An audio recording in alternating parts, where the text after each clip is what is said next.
Women often face unique pressures, hidden struggles, and silent battles that shape their journey with addiction and recovery. Today, with the help of our professional guests, who you'll meet later, we'll explore those realities, the barriers they face, and what real healing looks like for women. Good evening, and how are you doing?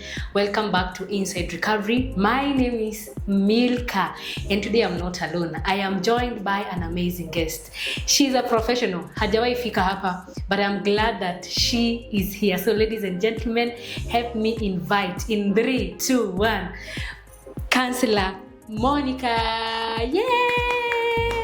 Thank you very much. Good evening. Monica. Good evening to you. How are you? Unakaa fiti. Thank you. Oh, thank you. Yes. Karibu sana. Asante. I know this is your first time being here. It's my first time being here. Yes. And I'm glad.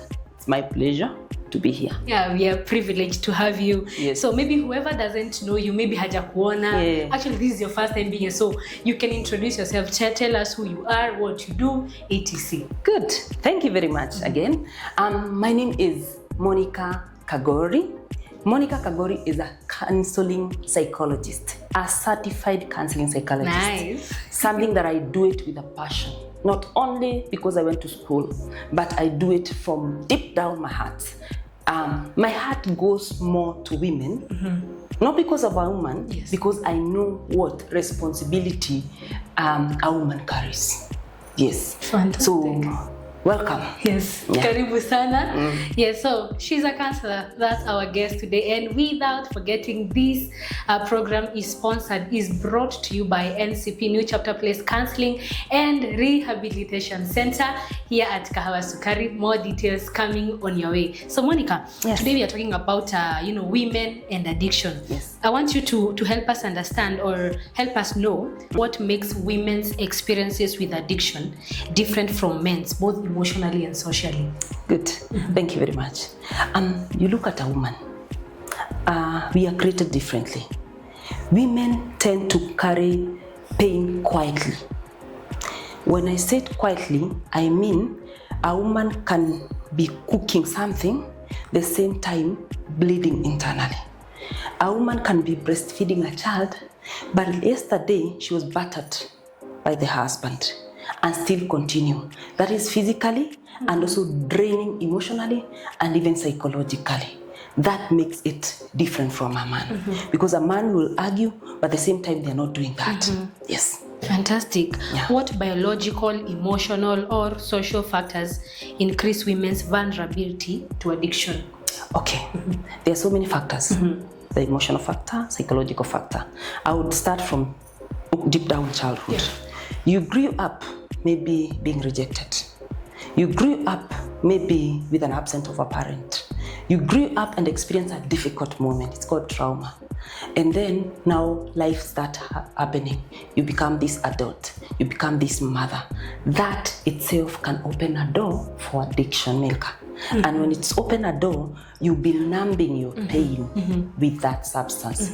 Then it becomes a habit, a character to the addiction point. Yes, that's usually causes that. Nice one. Yes. I think back to question 1. So you've said the difference between, men and women's addiction is like women, the women tend to hide it, but men wataenda tu kwa nje walewe and it's over for them. But women, they will iko ndani itawauma sana. Na the reason why there's a different, itawauma the same time lazima nipike chakula ya watoto. Unajua mwanaume anaweza sema hata sifiki hiyo nyumba nitaenda wakilala. Sure.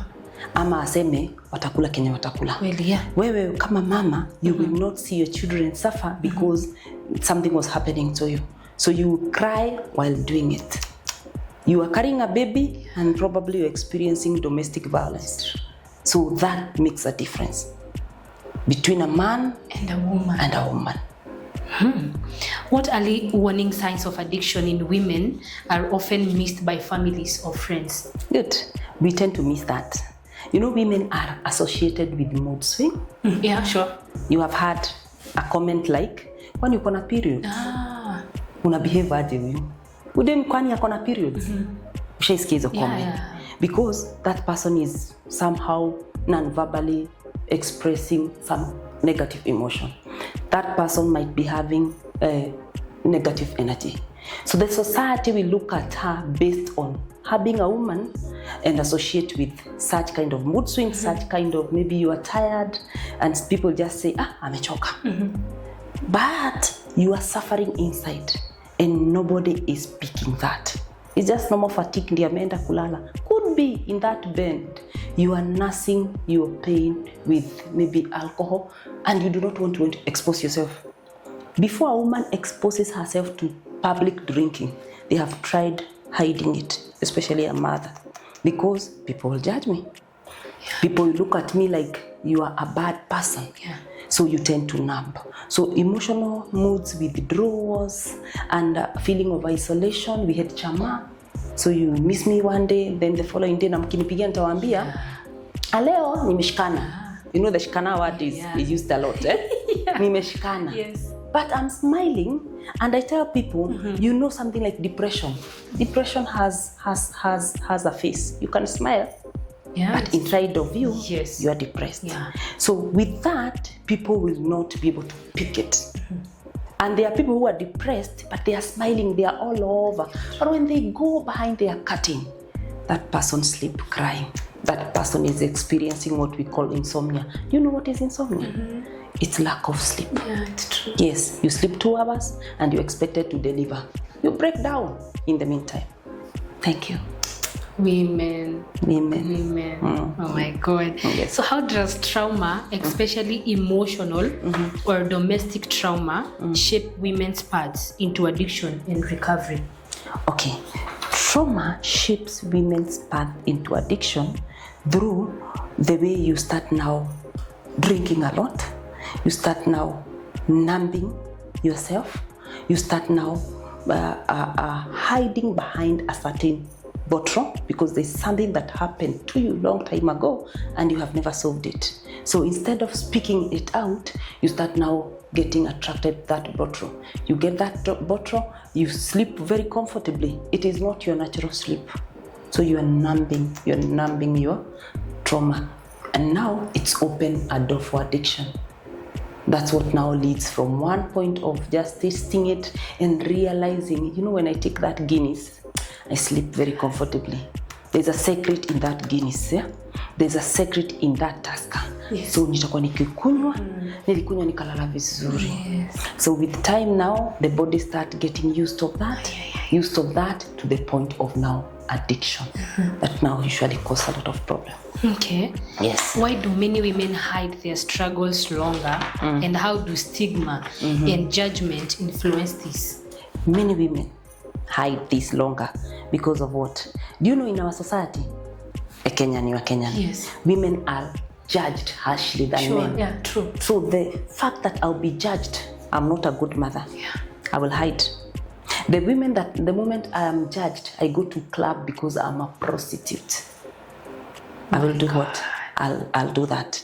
So that element of being judged, that element of now being misunderstood, that element of maybe not being listened to can now make me to be able to be covering it again and again. It now leads me to that space of now struggling. Yes, and then again I have to hide it because I don't want to disappoint people. True. So I suffer silently. Yes. I don't want my children to look at me like I'm a failure as a mother. So what do? I will cover my pain.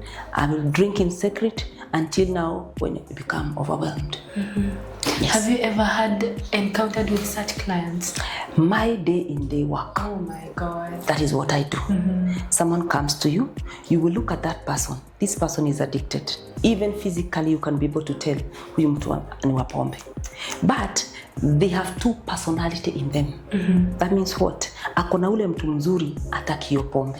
Na akona huyu mtu mwenye I can't survive without this alcohol because it keeps me going. So it's like a survival technique that I have to take it so that I move forward. So you tend to feel for the person, but they are in bondage, they're in captivity. They don't know how to get out of the captivity. Unless Now something like rehabilitation is introduced to help the person now get out of it. We're going to talk about that as we continue. Nice.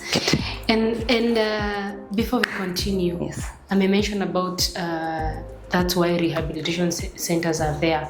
Now, NCP New Chapter Place Counseling and Rehabilitation Center is here for such women. So call them. That number that is just down here. Call them. Women in addiction. Call them. You will get help.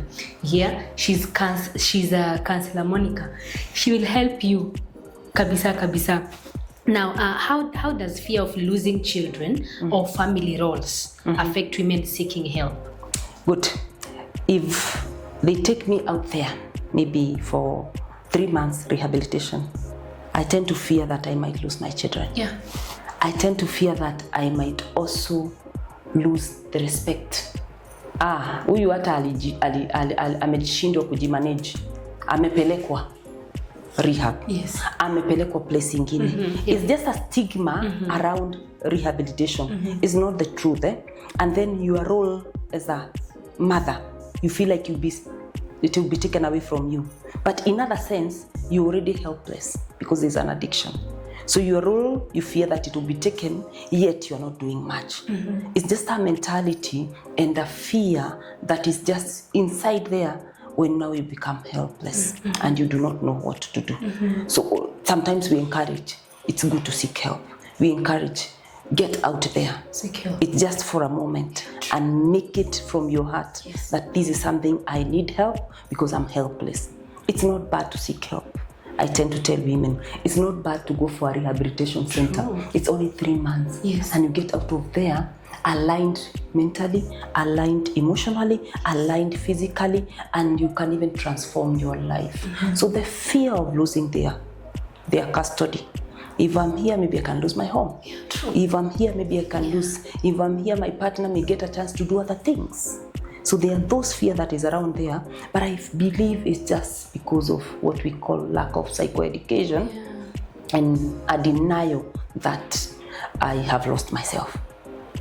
When you lose yourself, you lose yourself. Yes. And you pass through stages. Maybe next time we can talk about losing of self and losing of identity in the process of addiction. That also happens to women. Yes. All right. So what unique challenges do women face during detox and the early stages of recovery? So probably start with whoever doesn't know detox. What is detox is. Yes. So, and then you explain what unique challenges do women face during detox and the early stages of recovery. That's a good question. Yes. It's a very, very good question. And I will answer it which cuts across both gender. Okay. Detoxification, it's called detoxification. This is a process of flushing out alcohol content in the body, whereby I've taken a lot of alcohol for a period of time. The alcohol has injured my nervous system. That's why people shake, they experience withdrawal symptoms, they withdraw, I can't do without that bottle because my system has already become part of the alcohol. Yes. So detox is when you're taken to a rehabilitation center or a hospital, you're given some medication to flush out. And detox can also be done in different ways. There's that medical detoxification. After medical detoxification, there's counseling, which you detox your mind because of the negative attitude or aspect you have already acquired in the world of drinking, and ability to accept the new person. You've asked about the challenge. Yes. One of the challenges I've seen women experience in that space of detoxification or maybe being taken away to a rehabilitation center is one. They fear to face the new them. Fear to face new me. Have stayed away, have been running away from real me, the true me, because of taking alcohol every other time. So I have piled 10 years issues. So there's that fear of confronting me, facing me, and of course fear of change. You know, when you're in addiction, that is the world you belong. That is the world you have lived for many years. So when you start now facing the new you, you are scared. You don't want to meet the new you. You don't want to. You want to dwell on the old you. The old you who has been in detoxification, because that's a world you've lived. It's a bondage that you are comfortable with. Also anxiety of now you've shelved a number of things for the longest. You've kept everything on shelf. So you start facing the things that you abandoned, the irresponsibility that you have become for the many years. So it brings a lot of anxiety, it brings a level of a small depression. But now because a setting of maybe a rehabilitation has counselors, daktari on board, a psychiatric, and also it's had that friendly environment, with time you accept yourself. With the time now you embrace yourself. So there's that anxiety. There is that element of not accepting the new person because you don't know her. You don't know her. You have to peel the layers, peel until you get the original seed, which is you, who has been abandoned for the longest. Thank you, Milka. Wow. That makes you worry. Yeah, I'm loving this conversation. Okay. And thank you so much for coming. So if you're there, yes, if you're there or you know someone, a woman going through, this women in addiction thing, yes, and you need to help them. I always say it might not be you. It might be your friend, your mother, your sister, your daughter. Call this number and you will be helped. Kabisa. If you can even reach out to me. Nitakuconnect na hizo with the new chapter and counselor. Yes. Please come. Yes. Come. Able counselor. We are here to assist you. Yeah. Don't run away. Don't condemn yourself. Let's continue. Nice. Yes. So how important is a gender sensitive or women focused treatment environment in supporting healing? Everybody need a safe space, right? Yeah, true. Everybody needs a space whereby they are not judged. Yeah, even me. Even you. Yes. Good. Even me. Yes. You will not judge me and then we continue in the same page. Yeah, true. Yeah? So that good environment, that good space give itself, it's a healing, it's therapeutic before even I come to talk to you. If I look at you like this and you're looking at me, zile za weni mlevi, zile za umejiwaste. Yeah. That should not be a counselor. That should not be a counselor. Because you need somebody who will embrace you the way you are, and also the environment that allow you feel safe, so that you can be able to express yourself. And as you express yourself, you can be able to listen to yourself. And also now when you listen to yourself, a counselor will always act as your mirror to give you a reflection and to encourage you and to motivate you. That Milka, you can be a better person. You can be a better person. Yes. So you're not supposed to look at your client like client wako anakuangalia hivi anaona tu unanijudge tu. Like you're supposed to be a mirror. You're supposed to, exactly. Somewhere that somebody will speak and then whatever they are speaking bounce back on them, and you help them to wake up and cheer them up in a good way. Be patient with them, give them a listening ear, do not judge them, and they feel embraced. They feel like they have a space, the safe place, like they can come to you anytime. They can come to you anytime, and they feel also they would want to talk more. That is how now it becomes easier for a counselor to just be there, and you open up and open up and open up. And sometimes my client says, I've never told someone it's only you. It's only you. This one comes from the point of a conducive environment, a point of non-judgmental environment, and also a safe space. Yes. So, because you're a woman and you're a counselor, now this is I've just thought about it. Like, because you're a woman and you're a counselor and you deal with women with addiction, etc. Like, what challenges do you face most the first days with women in addiction? What challenges you as a counselor do you face most? As a counselor, because I'm trained, I tend to interact with them very well, because I'm not just doing something. I am trained. I am a professional in it. But the only challenge here, women experience a lot of low self-esteem. So when a lady come to you, even if they will not say, they feel like you are intimidating them. So for me as a counselor to penetrate that person, it also take a lot of time. So in terms of now professionalism or anything, I feel a lot of challenge when I see this is someone I wanted to help. Yes. But they came one session and they skipped the other session. Not because of anything. their inner self, their low self-esteem is just feeling intimidated. Anasema huyu ni mama mwenzangu, huyu ni msichana mwenzangu, why is she doing better and me I'm not doing better? That has nothing to do with me as a counselor. I would really need to give her a listening ear. Just an understanding, empathy. But now the person is really judging themselves hard. You feel like you can shake the person, please wake up, you're in a position, and the person is not waking. Not that I don't enter their shoe, I just feel ile woye, I wish I am here to help you, just wake up, choose to wake up. So challenge is client not willing to push. It's really disappointing. And you yourself, you want them to push, but it's like pushing a baby in a maternity. Oh my God. You know, pushing that baby. Okay, see, wewe uwezi jua. Wale ambao wanajua. You know, the doctor is there telling you, push once more, push, and you are like, this is between, it's like death, but you have to push. Yeah. Right? So in counseling, we tell the person, please wake up, you can walk. You can walk again. And the person is asking, hapana. I mean, shako useless, especially in substance abuse.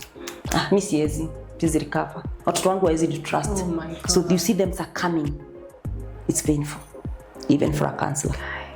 So you decide to see them fight, even if you'll fight a year or another one. Yes. The aim is, I'm going to make it. Yes. Nice. What long-term support systems, family, community groups help women stay committed to recovery? There are many. But one that I would say is number one is church. Yes. After the sessions, I usually encourage, especially a woman, please join a church. Go for classes. There are classes like discipleship classes.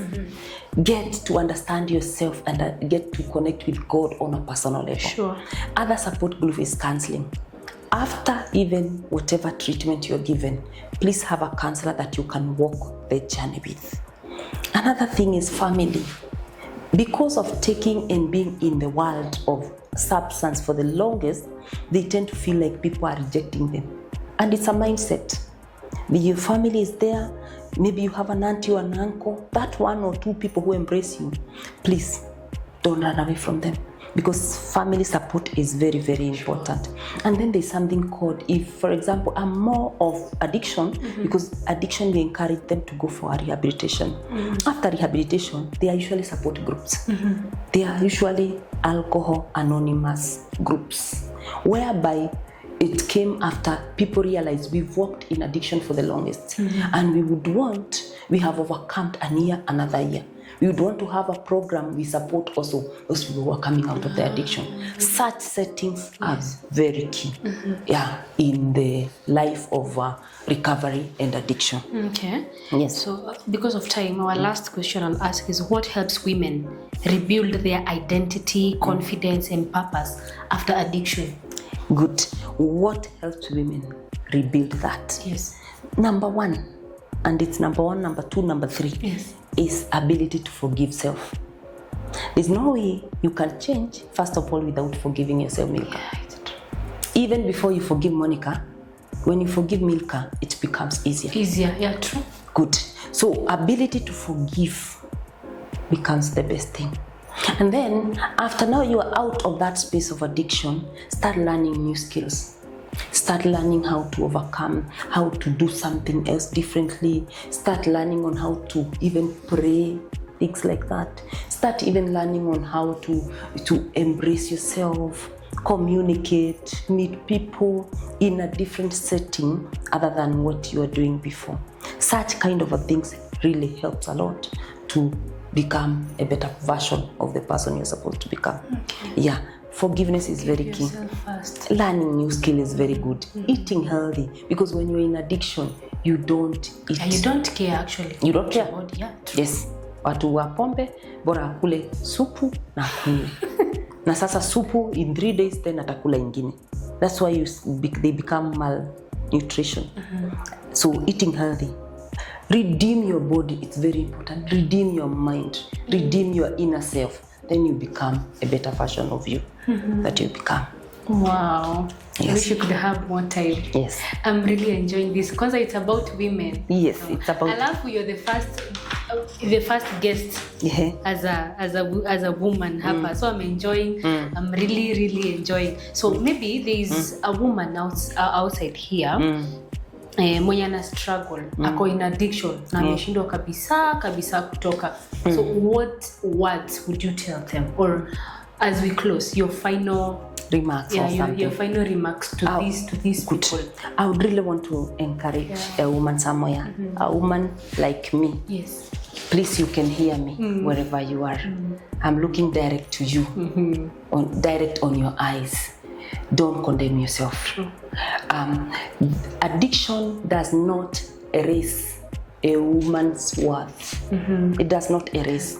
It just covers with layers that we can remove, layers that I can help you remove through facilitation. So it just requires time, courage, ability to say, nimefika mwisho, I need help. Ama have failed, I need somebody to assist me walk this journey. With that, you can be able to come out. With that, and no one is perfect, include me and you. True. No one is perfect. No one, yeah. So after that, you start now walking a journey like a baby, bouncing back to the person that you're supposed to be. So don't hide behind there. You can reach us, you can contact us, you can contact me. Yes. I am here to give you a shoulder to lean on, and even a helping hand. Yes. With a passion and without judgment. Yes. Very nice. And now, there's someone angetaka kukuja kwako. By the way, you do one-on-one sessions? That is what I do. That is what you do. It's on a daily. By the way, Milka, you've mentioned about New Chapter Place Rehabilitation. Yes. I am a consultant there. I consult with them. Yes. But specifically, as I told you, my name is Monica Wangeshi Kagori. Yeah. I am a director in a counseling service called Beyond Trust Counseling Services. If you'd want to reach out to me, personally, even as I maybe refer you to other facilities like New Chapter Place, my number is 0724 248 358. And when you come, you will never regret. You will appreciate, and of course, you have a turnaround. And we also pray. We do pray for women. True. We do pray for women because prayer is very key. Yeah. My heart goes out for the women because women carry nations. True. Women have wombs. Women are nurturers. Men don't nurture. A woman can only nurture. So you can imagine a child who is raised by a mother who is addicted there. They feel very bitter. It's like a lost child. So anytime we redeem a woman, we redeem a nation. We redeem a society. We redeem a community. We save that child in the womb. Mwenye angepata chance ya kutoka, anatoka. Yes. Very nice. Thank you very much. Thank you so much for coming. Thank you. We are honored, kabisa. We will have you again and again. That one I promise you. Yes, we talk about women. Yes. Girls. Families. That is what we Yes, so we've come to the end of this episode, Women and Addiction. And if you're there, you're struggling, you have a friend, you have a mother, you have a daughter, you have a child, Monica is here for you. She will pick your phone call, she will reply to that text, and you will get the help that you need. That's it for today. Have a lovely time. Bye-bye.